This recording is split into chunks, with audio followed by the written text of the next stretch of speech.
घड़ा बनाने में 20 मिनट अप्रॉक्सीमेटली लग जाते हैं। और ये जी घड़े का पैंदा तैयार हो रहा है। बहुत ही मेहनत तलब काम है और शदीद एक्सपर्टीज़ भी चाहिए।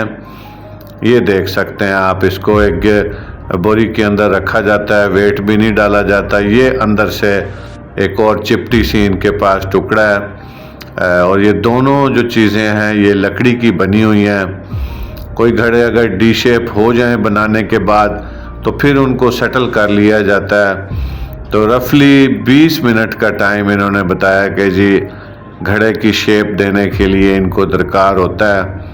यकीन माने इंतहाई मुश्किल, नाजुक और फनकारी का काम है।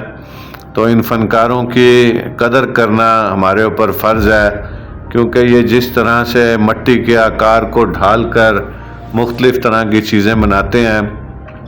ये कुछ घड़े जो डिफेक्टिव पीसीज हैं, तो मैंने इनसे पूछा कि इनको आप डिस्कार्ड कर देंगे, तोड़ देंगे? तो उन्होंने कहा नहीं जी, इनको हम रिपेयर कर देंगे। ये वो सही वाले घड़े हैं जो इनके मुताबिक क्वालिटी पास दें और 100% ओके प्रोडक्ट है। ये एक और प्रोडक्ट की जनाब हम स्टैंड पर पहुंच चुके हैं।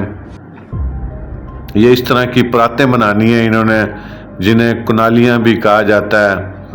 तो काफ़ी बड़ा सारा कारखाना है, कोई 15-20 तरह के प्रोडक्ट्स हैं इनके पास। जो चीज़ शॉर्ट होती है ये वही फिर बनाना शुरू कर देते हैं, और जो चीज़ स्टॉक में पड़ी रहे तो अमूमन बारिशों के दिनों में ये काम अपना रोक देते हैं। क्योंकि मैं 1-2 दफ़ा जब गया तो उन्होंने कहा जी बारिशों का सीज़न है, तो काम हमने बंद किया हुआ है।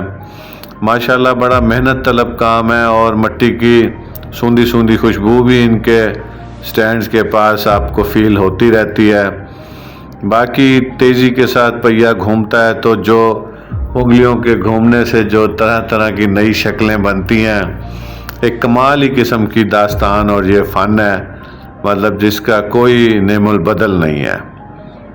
तो कभी आप जाएं तो भावलपुर से थोड़ा आगे समरसट्टा से आगे निकलें तो कोई 10 किलोमीटर के फासले के ऊपर ये आपको प्लांट मिल जाता है। बाहर काफ़ी घड़े और एक शॉप सी भी बनाई हुई है इन्होंने, वही इनकी पहचान और निशानी है। अगर आप कहेंगे तो मैं इनका नंबर भी आपको दे दूंगा। तो बहुत शुक्रिया।